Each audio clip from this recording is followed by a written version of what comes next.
అందరికీ నమస్కారం. నిన్న కడపలో ఎక్స్ డిప్యూటీ సీఎం అమ్జద్ బాషా గారు విజయవాడలో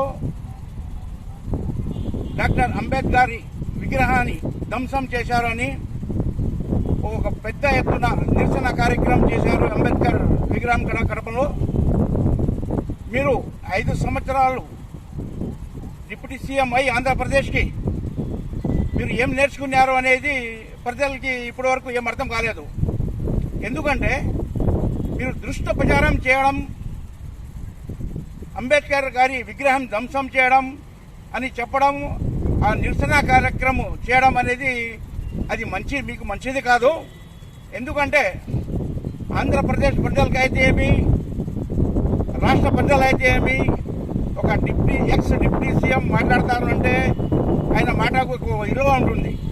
కానీ మీరు మాట్లాడేది మాటలు, నిరసన కార్యక్రమాలు, రాజ్యాంగానికి కూనీ చేయడం అని చెప్పడము, దళితుల మీద దౌర్జన్యం చేయడం చెప్పడము, ఇది మీకు సిగ్గుచేటుగా ఉంది. జగన్మోహన్ రెడ్డి ఎలక్షన్ అయిపోయినాక 151 సీట్లు ప్రజలు ఇచ్చారు. ఇస్తే జగన్మోహన్ రెడ్డి ఏం చేశారు? దళితుల మీద దాడులు చేశారు.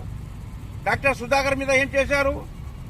ఆయన నో స్పీచ్ కావాలా అని అడిగితే ఆయనకు మెంటల్ చేసి రోడ్డు మీద తీసుకుని వచ్చి ఆయనకు చంపడం జరిగింది.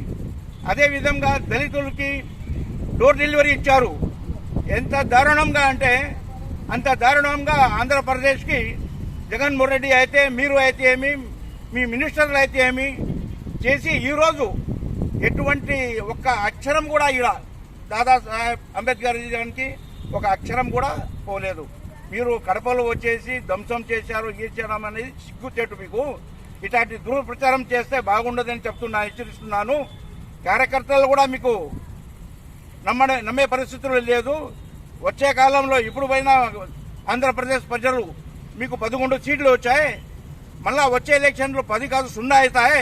అది జాగ్రత్తగా మీకు చెప్తున్నాను. ఎందుకంటే ఈ దుష్ట ప్రచారాలతో ప్రజల్లో ఏ విధంగా పోతుంది అంటే, అరే నిజంగానే అది 125 అడుగుల విగ్రహాన్ని విజయవాడలో ధ్వంసం చేశారంట. ఎవరైనా కానీ నమ్మే పరిస్థితికి లేదు.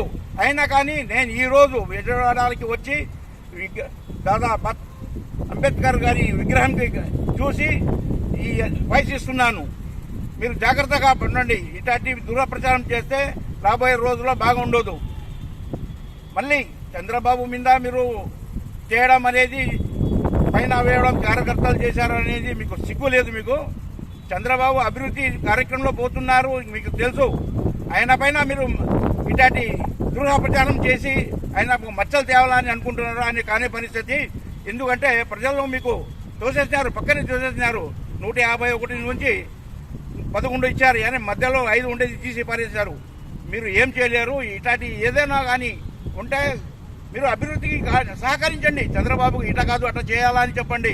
ఇట్లాంటి పత్తు దావాలు చెప్పి మీరు చేసే పనులకు వచ్చే రోజుల్లో చాలా బాధాకరమైన రోజులు వస్తాయి, మీకు ఇబ్బంది వస్తుందని చెప్తున్నాను.